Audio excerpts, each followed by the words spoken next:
Tomorrow is a day called Ekadashi here in the ashram, and it's supposed to be beneficial to fast on that day. If you watch the natural cycles of the body, based on this natural cycle, once in one mandala, that is one mandala is 40 to 48 days, in these 48 days, 3 days will happen where your body does not need food. If that awareness is not there as to which day that is, for that in India they fixed what is called as Ekadashi. That means 4 days before the full moon, 4 days before the new moon day, people don't eat. They wake up in the morning, no breakfast, no lunch, only after the sun sets they eat one meal. This is just to allow the system to realign itself. If you give this break, it's very, very good for your health and your body, the way it functions, because the system needs that time to adjust itself. Everyday food, it's a lot of hard work for the body. Give it a little break. So, what is its spiritual significance? Because it's a cleansing. If your system is not vibrant, you won't feel like doing anything spiritual. You're feeling lethargic. For a meditator, the biggest enemy is sleep.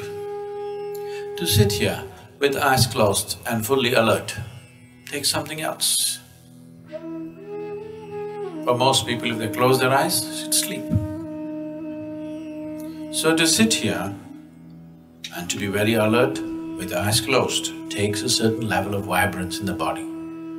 So to create this vibrance, we observe how to eat, what to do, how much to eat, all these things. It is not spiritual, but it is providing the right kind of body. So in that context, fasting here and there, giving the body a break to recover itself, recover its vibrance, not become lethargic with food, is important. The ideal break between one meal and the next meal is 8 hours always. If 8 hours is not possible for you, minimum 5 hours break is needed. You must feel a certain sense of hunger before you eat. Before you feel hungry, if you put food into the system will become lethargic. It will not know vibrance. So, human vibrance can be in various levels, many different dimensions. It can carry you to completely different dimensions of experience and living. So, keeping the body well is a fundamental requirement.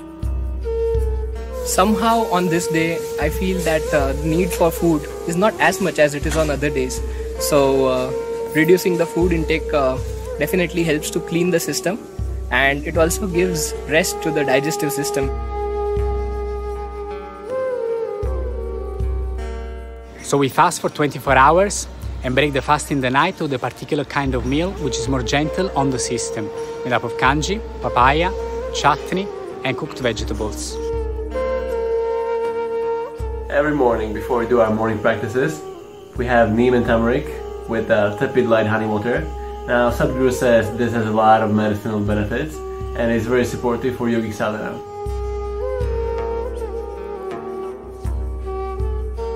Anything that you borrow from the planet, it will cause a certain level of inertia in the system. Now the important thing is that you're conscious of this and to keep the inertia levels at the minimum. Why always, whether your sadhana is working or not, is always gauged by how much you sleep and how alert you are, is because we're checking the inertia. How much inertia are you generating? If you're generating too much inertia, obviously you need to do something about it. So, the inertia levels will increase if the body does not allow a certain amount of energy to enter the cellular level. For it to enter the cellular level, neem and turmeric as a combination is a tremendous… it's like a dilator. You know what's a dilator? Now if your ophthalmologist wants to look into your eye, he looks into your eye, you don't show much, he puts a dilator. Your eye becomes like this, now he looks into your eye. So this is kind of a dilator for the energy. It dilates the body in such a way that it allows the energy to enter and fill up every crevice in the body. This is important. Otherwise, if you do lot of sadhana, neem and turmeric is not the only things, these are physical supports. Other sadhana itself is doing it. Neem and turmeric is a good support because it dilates the cellular structure in such a way that it is able to absorb. As you do your asanas, the body will simply crackle with a different kind of energy. So, consumption of neem and turmeric with a mildly laced honey water acts as a wonderful way of cleansing the system, dilating the system, that when you do sadhana, one thing, it brings flexibility to the muscles. Another thing is because the dilation brings flexibility to the muscle, and that flexibility, as a consequence, becomes a way that you slowly build the system into a more powerful possibility. So, taking care of the food and a few things is important, as important as sadhana. Being disciplined with your food, what you take into the system is as important as doing the sadhana. The idea is, if you take this neem and turmeric combination early in the morning and drink something warm, it cleanses the stomach in a big way. If there are any minor infections in your stomach, it'll go away. And it also kills the cancerous cells in the body. When I say cancerous cells, it is not that you must be diagnosed as having cancer. All our bodies have cancerous cells. Only when this percentage of cancerous cells goes beyond a certain percentage, only then it becomes a disease. Otherwise, every one of our body has cancerous cells, and how many of them are there decides your health status in many ways.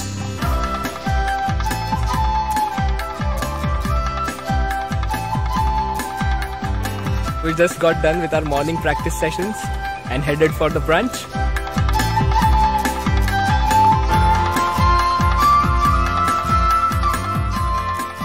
The way that we sit in the hall is we sit cross-legged and we eat with our hands. By eating with the hands, you really create that connection with your food before it even goes into your mouth. Another aspect of how we eat in the hall is we eat in silence. It really helps you be more conscious and aware. And why this is important is because I've become more aware of how my body is while I'm eating. In situations back at home or watching TV while eating, you put your hand into the bag of chips and all of a sudden there's no more chips left. But when you eat this way, consciously, you can better feel the sensations in your body and to know when to stop.